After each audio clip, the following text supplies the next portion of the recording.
Okay guys, so Omoplata. So you guys will have missed out just because we had more classes in the evening, but it'll be online. Is our whole intro sweeps, which honestly are more about offsetting your or upsetting your partner's balance. I'll demonstrate them at the end of class, but you're missing out on one lesson, but we can on the internet eventually.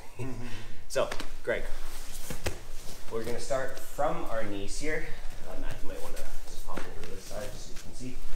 So you can get Greg on his knees, just close guard. So we won't talk all about our setup here, but just remember we get our grips, we step on, and we always try and create that nice strong tension, right?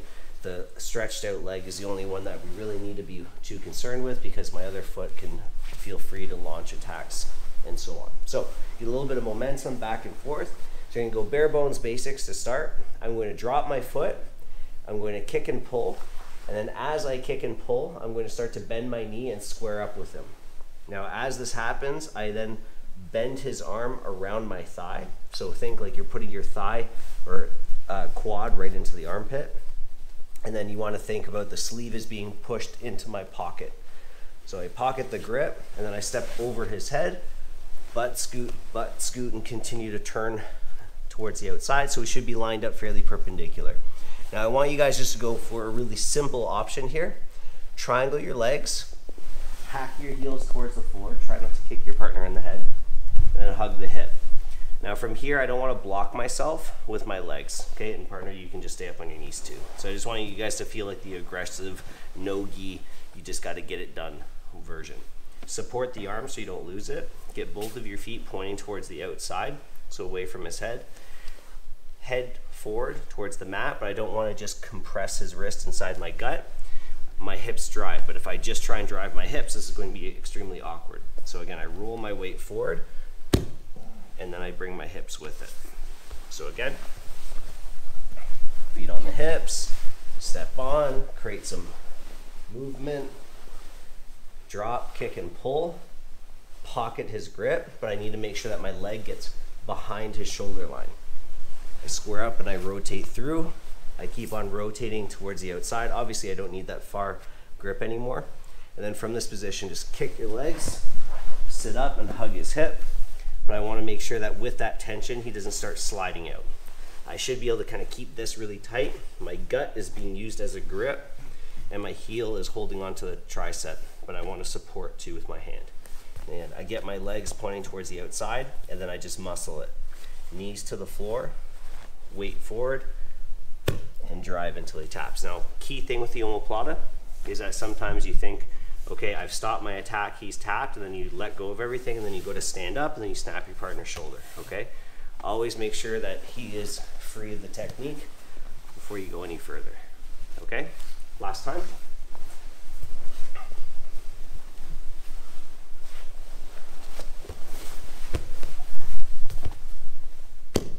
Nice and fluid. Okay, guys, let's give it a try. 1, 2.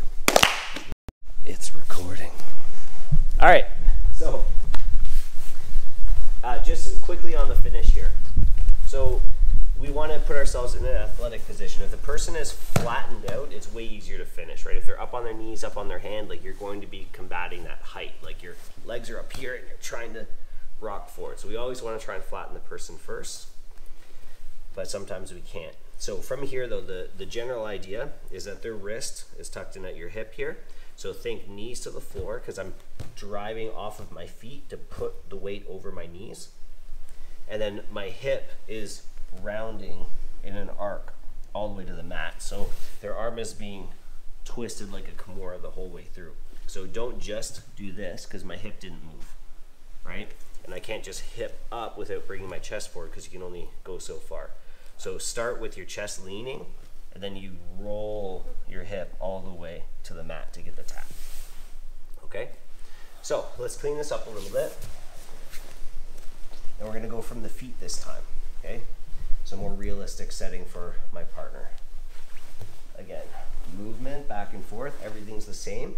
Kick and pull, but now I have to elevate a bit more. So similar to the triangle where I plant my foot and I elevate up, I go here, I break the grip, I step on his bicep, and I elevate and turn. Okay, so I have to make sure that I'm getting my leg deep enough to bend his arm. So I got to get my knee line above the line of his tricep, tuck through and step. I can give you a detail here just to help. Grab your shin similar to what you do in a triangle to help secure this, because maybe he's pulling away at the same time here as I need to transition, pull up, right? So I want to have that extra strength without having to lock the triangle in place, okay? That way I can continue to hip out. Now, ideally, again, I would flatten him out. But like you practice this more no-gi style of kicking and getting up and sitting and hugging, okay? Now the problem with this is that it's really tough to be strong here. He's stuck, but you almost get into this 50-50 position. He'll sit up, rock you back, and then you kick, and then you get up, and we keep getting to this point where neither of us can really go, except that he's the one that's in danger, right? He's the one who's constantly in the attack. So eventually, I can get my foot underneath, and I'm gonna try and overpower him. But again, this isn't ideal. So what I'm looking to do here is start to sit out to the side and pull him with me. But you notice how awkward that is? Like, I can't go anywhere. So we're gonna make the adjustment. I'm going to turn and face his legs. Now, while you're doing this, a key thing is that I never want to be in an omoplata like this. There's no weight on his shoulder and it's easy for him to escape. The more that I hip out and keep my knees tight here, the harder it is for him to clear this. So I use my chest as a block, and of course my hands kind of helping. But I want to make sure that my heel is digging to hold on strong. And again, my chest line is trying to trap. My hand can be here on the elbow tricep, keep everything locked up. So from here again, I sit up, I face his legs. This should be very tough for him to clear his arm, but I can always hold on or triangle as needed. Now what I'm going to do here, grab his pant, grab his gi, belt, whatever you can get a hold of, or no gi, grab his hip. My other hand, anywhere between the knee and the ankle, and get a punching grip. So now what I'm going to do, now that I'm in an athletic position, I step out, I hip escape, and I shoulder walk on my elbow here, or elbow walk, I guess. So I create space, I'm punching his knee underneath him as I pull his hip line over the top. So I get a really strong pull, and then I turn back again. So from here, I want to get off of his structure. The knee is getting blocked. So I rotate to face away from him. As you can see, it's already putting some pressure on his shoulder. Now my knee is clear to go to the mat, and we hug and do that hip action that I was just explaining. So again, from the feet, a little bit of spider, kick and pull, but I use this foot here to elevate and trap. And if I need to grab my shin so I can hip escape and keep them locked in, I will. Now again, I could sit up straight like this and get into that rocking battle, or I hip out aggressively and I face his feet. Get your grips. Just keep sitting here. I'm dragging him with my heel, I create space, and I throw him onto his butt. This is really tough to fight against. And then again, I rotate away, clearing the knee line, and of course we get our tap.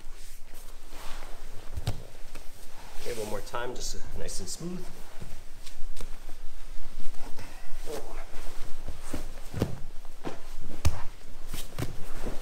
Dump them and finish. Okay, so 1, 2. I can always edit out the other parts. Oh no. All right, guys. So again, like I was saying, we want to try and smooth everything out here.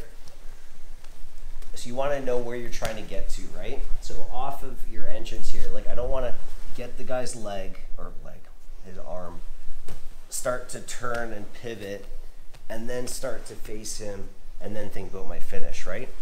You want to make sure that you're getting to the location of the sub as fast and as efficiently as you can. So notice here, my hip line is facing him, right? So when I pivot and I catch, naturally, if I just keep this leg falling over, my butt's facing the wrong way. No weight on the shoulder. I need to start to rotate my hip out and put weight down into the shoulder line, creating a little bit of room, and then now I'm in the stronger position, right?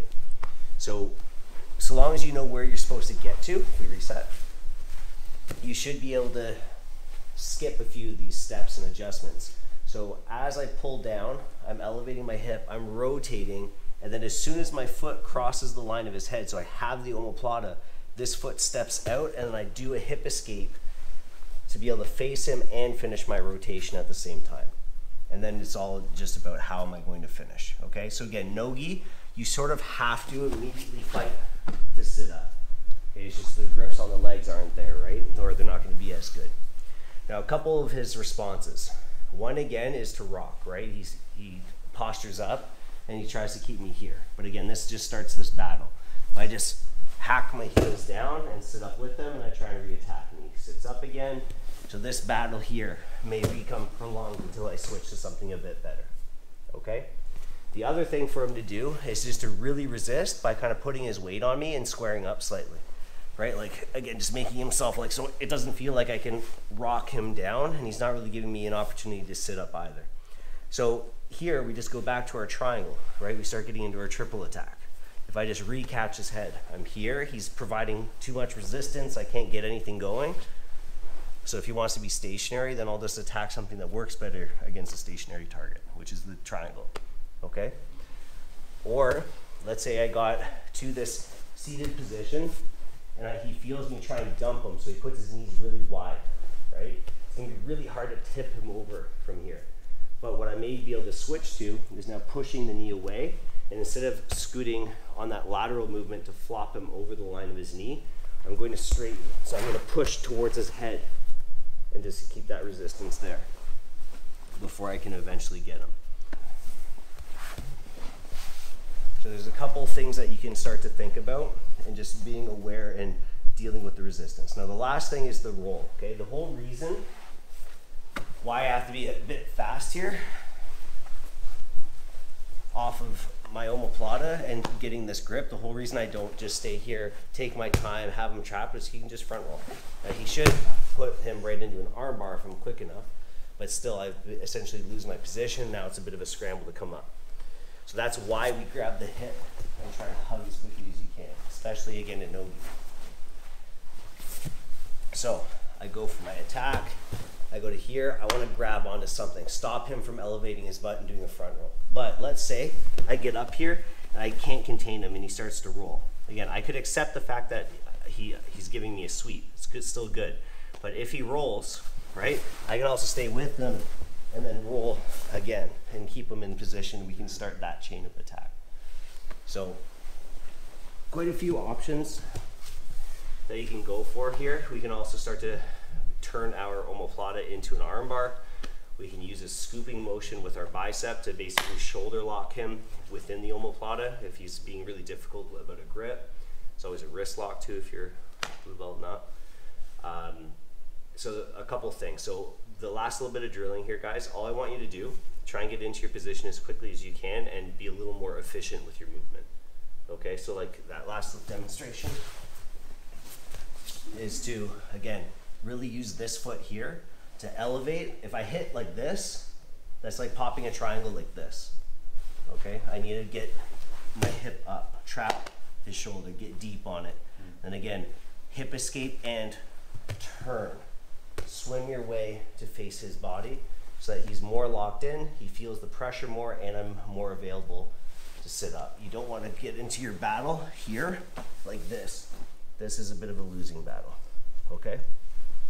So get that hip out, and then think, partner, you can posture up. I can just try and re-enter, or you can posture up. I can try and grab my triangle, or we can go into our variations here of how we're gonna dump the guy. Okay, so just play a little bit from there. Got it? 1, 2. Do the beep. All right, guys. So last little detail, just when it comes to the roll. So if you do want to arm bar, you have to open up and exchange your feet a little bit, unless you're so deep on the arm. So if he front rolls as I enter, right, I don't want to just like pinch my knees and like this is kind of shitty. You notice I'm over his shoulder line, he's almost in the hitchhiker. So I need to catch his head. So as I step through, as he rolls, I need to get this foot here behind his neck. If I can start to trap, oh sorry buddy. That's all good. I can start to trap, like even just a slight adjustment. So instead of my feet being here where they were, like I always want to try and transition so that I'm more on that perpendicular line. So again, from here, but ideally, step over. And remember, even if he has his hand still, but he had it extended, he didn't have a grip, so I should be starting to anchor up. And then I lift his head, tuck my foot underneath, and then step back over the top again. Okay, so again, you're here. From this position, step, lift his head to tuck this one under. That removes his ability to do the hitchhiker. And then I step over the top. Now this is a really shitty place to be for an armbar. Okay, so that's one thing to be aware of. The second thing, if we get a little bit further into the omoplata, I'm sitting up and he starts the front roll, right? Sometimes, yeah, front roll. Sometimes you'll try and like grab the guy's leg at the last second, but if you hug his leg, or even if we come back, if you can, never hold on like this. Okay, if he grabs my sleeve, I just put myself in an omoplata. So if he rolls, not only do I not really have that much control over him, now we're in a double omoplata. Okay, so never hug his leg, only hug the back. Now that could, then I could try and front roll or something and pull him back into it, but you don't want to needlessly. Is that what you're mentioning? Yeah, yeah. But it's a natural reaction. Guy tries to roll and you didn't quite catch him, so you just snag the next thing and try and pull him back. Then all he has to do is find your sleeve and continue to roll through, and now you're stuck. Okay? All right, guys. Regular rolls, but again, if you're on the bottom, spider guard. Okay? 1, 2.